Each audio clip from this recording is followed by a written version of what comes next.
विद्यार्थी मित्रों, कोरोना काल और उसके बाद बाढ़ के कारण कुछ दिन ऑनलाइन अध्यापन बंद हो चुका था। अब फिर कल से हमने ऑनलाइन अध्यापन शुरू किया है। पहले 3 पार्ट तो हो चुके हैं। कबीर जो पार्ट है वो आधा हो चुका है।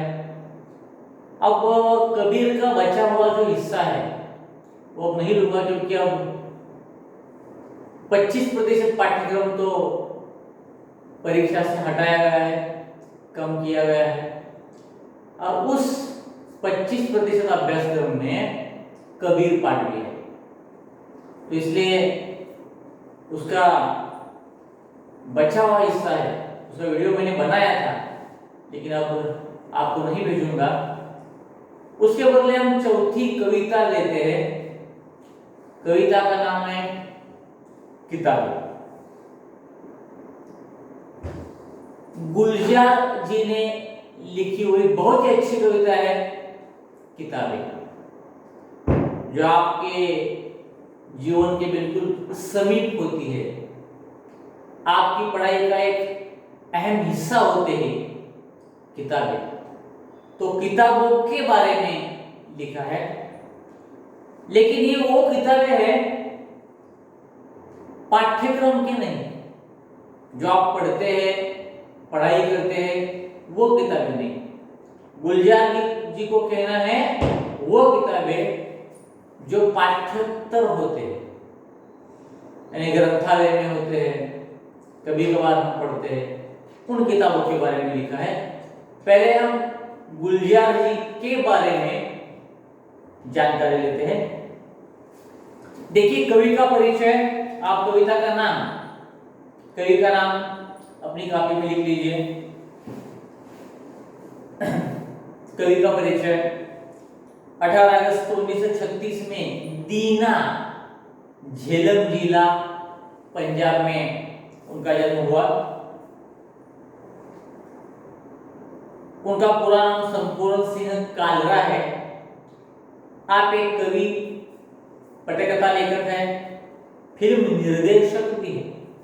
आपने गुलजार जी का नाम फिल्मों के पहले जो नाम आते हैं पर्दे पर, उसमें गुलजार जी का नाम आपने जरूर देखा होगा। नाटककार है और हिंदी फिल्मों के प्रसिद्ध गीतकार है। जब कोई गाना लगता है टीवी पर तो नाम दिया जाता है गीतकार गुलजार। हिंदी फिल्मों के कई गीत उन्होंने लिखे हैं, उनकी प्रमुख कृतियों का नाम दिया है। अब पद्य के संबंध में, ये जो पद्य है एक प्रकार है पद्य का, नई कविता। पद्य का प्रकार है नई कविता। अब देखिए, मैंने यहां लिखा है किताबें। कवि का नाम गुलजार, जो कि हिंदी फिल्म के गीतकार है, फिल्म निर्देशक रह चुके हैं। और कविता का प्रकार है नई कविता। यह एक काव्य का प्रकार है, एक हिस्सा है, कह दीजिए, साहित्य के अंतर्गत नई कविता। इस प्रकार की कविताओं को नई कविता कहा जाता है। अब नई कविता क्या है, दिया है यहाँ, आधुनिक संवेदना के साथ परिवेश के संपूर्ण वैविध्य को नए शिल्प में अभिव्यक्त करने वाली काव्यधारा है। आधुनिक संवेदना, संवेदना मतलब हमारे मन में कुछ ऐसा लगता है, दुख होता है, किसी बात के बारे में बुरा लगता है, तो मन में ये विचार आते हैं, वो है विचार, संवेदना। आधुनिक संवेदना के साथ परिवेश के संपूर्ण वैविध्य को नए शिल्प में अभिव्यक्त करने वाली काव्यधारा। क्या परिस्थिति है? परिवेश का मतलब परिस्थिति भी हो सकता है, वातावरण भी हो सकता है। फिलहाल जो वातावरण है उसे कविता के माध्यम से वाचकों के सामने रखना, यह नई कविता है। अभिव्यक्त करना, इसे नई कविता कहा जाता है। प्रस्तुत कविता में गुलजार जी ने पुस्तकें पढ़ने का सुख, पुस्तक पढ़ने का एक अलग सुख होता है। पाठ्यक्रम पढ़ाई के लिए जो किताब है वह भी आप चाव से पढ़ते हैं। अगर उसमें कहानी हो तो ज्यादा इंटरेस्ट से पढ़ते हैं, आपको दिलचस्पी होती है किताब पढ़ने में। अब कोई अलग ग्रंथात्मक किताब है, कहानी की किताब है, किसी व्यक्ति का चरित्र है, वो तो बड़े चाव से आप पढ़ते हैं।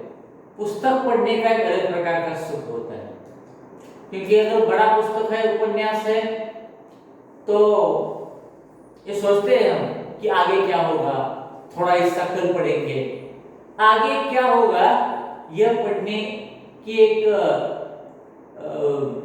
क्या कहते हैं उसे, अब आगे क्या होगा ये बहुत एक प्रकार की एक मन में ऐसा विचार आता है कि आगे, इसके आगे क्या लिखा होगा, कहानी में अब क्या होगा। एक जिज्ञासा जागृत होती है मन में कि आगे क्या होगा। इसलिए पुस्तक पढ़ने का अलग ही सुख होता है। कंप्यूटर के कारण पुस्तकों के प्रति रुचि, अब बहुत सारे लोग कंप्यूटर पढ़ने लगे हैं, शहरों में रहते हैं गुलजार जी, तो कंप्यूटर पढ़ने के कारण या कंप्यूटर देखने के कारण पुस्तक पढ़ने में अरुचि पैदा हो गई। लोग आजकल पुस्तक पढ़ते नहीं है, ग्रंथालय की किताब नहीं पढ़ते। पुस्तकों और मनुष्य के बीच बढ़ती दूरी, इसलिए पुस्तक और मनुष्य इनके बीच में अंतर बढ़ गया है, दूरी बढ़ गई है। उससे उत्पन्न दर्द को बड़े ही मार्मिक ढंग से प्रस्तुत किया। तो इसलिए गुलजार जी को बहुत बुरा लग रहा है, दुख हो रहा है। इसी दुख को इन्होंने इस कविता में प्रस्तुत किया है, लिखा है। अब देखिए कविता की ओर बढ़ता हूं। किताबें झांकती है बंद अलमारी के शीशों से, किताबें झांकती है म्हणजे वापरून पाहतात किताब, बंद अलमारी, अलमारी का मतलब क्या है, कपाट, शीशा का मतलब क्या है, कांच। अलमारी के जो कांच होते हैं इससे बाहर झांक कर देखते हैं किताबें, बड़ी हसरत से तकती है, बड़ी हसरत से तकती है। अब देखिए यहां परिवेश का अर्थ है वातावरण या परिस्थिति भी कह सकते हैं। शीशा का मतलब कांच है और तकना का मतलब है ताकना या देखना। ताकते रहते हैं हम, गाना भी है हिंदी गाना।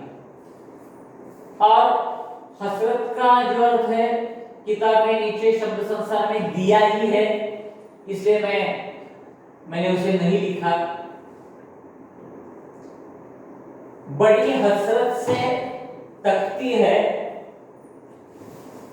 बड़ी इच्छा के साथ। हसरत का मतलब इच्छा, कामना, उम्मीद, बड़ी उम्मीद के साथ किताबें देखती है कि कोई मुझे इस कांच से, अलमारी से बाहर निकालकर मुझे पढ़ेगा। उनकी इच्छा होती है किताबों की कि कोई बाहर मुझे लाकर पढ़े। बड़ी हसरत से तकती है, महीनों अब मुलाकातें ही नहीं होती, महीनों मुलाकात नहीं होती किताब की और इंसान की। जो शामें उनके सोहबत में कटा करती थी, अब अक्सर शाम को कभी हमेशा किताब पढ़ते थे, किताबों के साथ ही उनकी शाम गुजरती थी। लेकिन अब अक्सर क्या होता है, अक्सर मतलब नेहमी क्या होता है, गुजर जाती है कंप्यूटर के पर्दों पर। अब तो शाम को ऑफिस से आते ही कंप्यूटर के सामने बैठ जाते हैं। तो वो जो शाम किताबों के साथ गुजरती थी, वह शामें अब कंप्यूटर के पर्दों के सामने गुजर रही है। मतलब कंप्यूटर पे कुछ न कुछ हम देखते रहते हैं। बड़ी बेचैन रहती है किताब, इसलिए किताब बड़ी बेचैन है, निराश है, नाराज है, दुखी है। उन्हें अब नींद में चलने की आदत हो गई है, उन्हें अब नींद में चलने की आदत हो गई, मतलब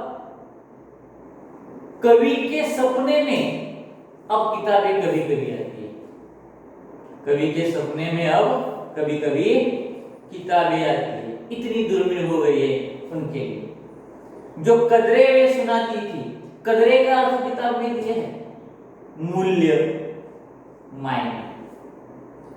इसका मतलब हम जीवन मूल्य भी कह सकते हैं। जीवन मूल्य किताबों से हमें जानकारी मिलती है, मनोरंजन होता है, जीवन मूल्य समझते हैं, जैसे कि सच्चाई है, ईमानदारी है, किस तरह से हमें बर्ताव करना चाहिए, किस तरह से बोलना चाहिए, कैसा काम करना चाहिए, ऐसे भी जीवन मूल्य।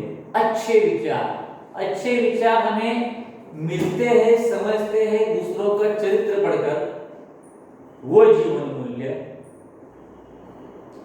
वे कदरें सुनाती थी, मतलब जीवन मूल्य, अच्छाई के बारे में विचार हमें सुनाती थी किताबें।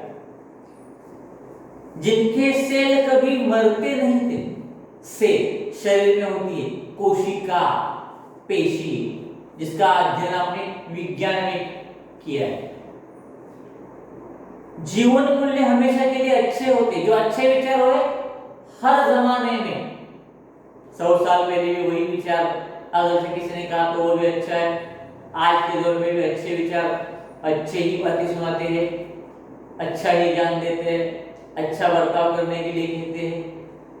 उसकी कोशिका या पेशी कभी मरती नहीं, सेल कभी मरते नहीं, मतलब अच्छे विचार हमेशा अच्छे ही होते हैं, हमेशा हर जमाने में वो अच्छे ही रहे, अच्छा ही ज्ञान देते। वो कदरे अब नजर नहीं आते घर में, आजकल घर में वो कदरे, वो जीवन मूल्य, वो अच्छे विचार नजर नहीं आते। जो रिश्ते वे सुनाती थी, जो रिश्तों संबंधों के बारे में किताबें हमें जो बताती थी, रिश्ते संबंधों के बारे में किताबें हमें जो कुछ भी बताती थी वह सारे उधड़े उधड़े। अब रिश्ते टूट गए, एकत्र कुटुंब पद्धत होती, काका काकी, आजी मावशी, आई वडील मुलं सगळे एकत्र राहायचे, एकत्र कुटुंब पद्धती होती। आता नोकरीच्या निमित्तानं, बिझनेसच्या निमित्तानं लोक बाहेर जायला लागले, भावाभावाचं पटत नाही, भांडणं होतात, मग ते लोक बाहेर जातात, वेगळं राहतात, आणि मग एकत्र कुटुंब पद्धतीचा ऱ्हास होत चाललाय। वेगळे राहण्याकडे किंवा नोकरीच्या निमित्तानं, बिझनेसच्या निमित्तानं दूरच्या गावी जाण्याचा ट्रेंड वाढलेला है। इसलिए रिश्ते टूट से गए, जीवन मूल्य ही नहीं, तो भाई भाई में झगड़ा होता है, अलग अलग रहते हैं, जीवन मूल्य घर में नजर नहीं आते। कोई सफा पलटता है तो एक सिसकी निकलती है, सफा दिया है पन्ना, सफा पलटता है तो एक सिसकी निकलती है।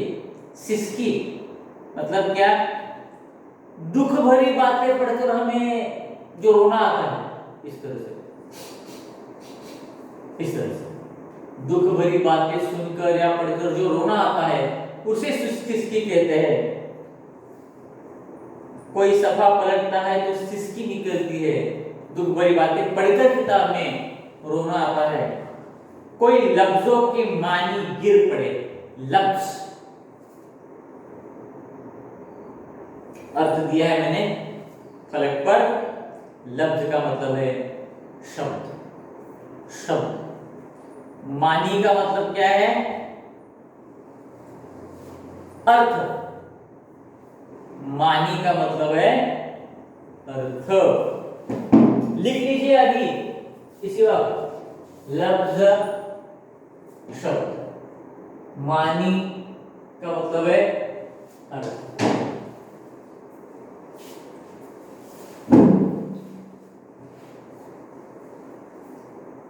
कई लफ्जों के मानी गिर पड़े।